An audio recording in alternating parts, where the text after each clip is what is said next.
చీరాలోని విజ్ఞాన భారతి హైస్కూల్లో జాతీయ science day సందర్భంగా సైన్స్ సందడి నెలకొంది. శుక్రవారం నిర్వహించిన ఈ వేడుకల్లో విద్యార్థులు ఎంతో ఉత్సాహంగా పాల్గొన్నారు. ఏర్పాటు చేసిన సైన్స్ ఫెయిర్ విద్యార్థుల సృజనాత్మకతకు వేదికగా నిలిచింది.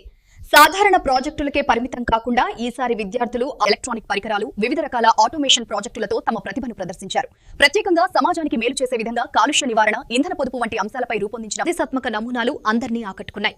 ఈ సందర్భంగా పాఠశాల ప్రిన్సిపాల్ కరీముల్లా మాట్లాడుతూ, ప్రతి ఏడాది నిర్వహించే సైన్స్ డేతో పోలిస్తే ఈసారి విద్యార్థులు మరింత వినూత్నంగా ప్రాజెక్టులు రూపొందించారని, సమాజానికి మేలు చేసే అంశాలపై విద్యార్థులు చూపిన సృజనాత్మకత అభినందనీయమన్నారు. విజ్ఞానాన్ని వినోదంతో కలిపిన సైన్స్ డే వేడుకలు ఘనంగా ముగిశాయి. వాళ్ళకి సైన్స్ ఎక్స్పో లాంటి, సైన్స్ కార్నివల్ లాంటి మన యాక్టివిటీస్ కండక్ట్ చేయడం, వాళ్ళలో క్రియేటివిటీని పెంపొందించడం అనేది చాలా ముఖ్యం. ఎప్పుడు ఎంతసేపు పుస్తకాలు, వాళ్ళ చదువు అనేది కాకుండా వాళ్ళ గేమ్స్ పరంగా కానివ్వండి, ఇటువంటి యాక్టివిటీస్ కండక్ట్ చేయడం వల్ల వాళ్ళు చాలా స్కిల్డ్గా తయారవటం జరుగుతుంది. దీన్ని ముఖ్యంగా అందరూ, మా స్టాఫ్ కానివ్వండి, మాకు సపోర్ట్ చేసినటువంటి ప్రతి ఒక్క పేరెంట్కి, ప్రతి ఒక్క స్టూడెంట్కి, ప్రతి ఒక్క స్టాఫ్ మెంబర్కి అందరికి కూడా మా ధన్యవాదాలు తెలుపుతున్నాం. ఇదే కాకుండా ఇంకా ఫ్యూచర్లో ఏఐ రిలేటెడ్ ప్రాజెక్ట్స్ కూడా మేము నెక్స్ట్ ఇయర్ లాంచ్ చేయడం జరుగుతుంది.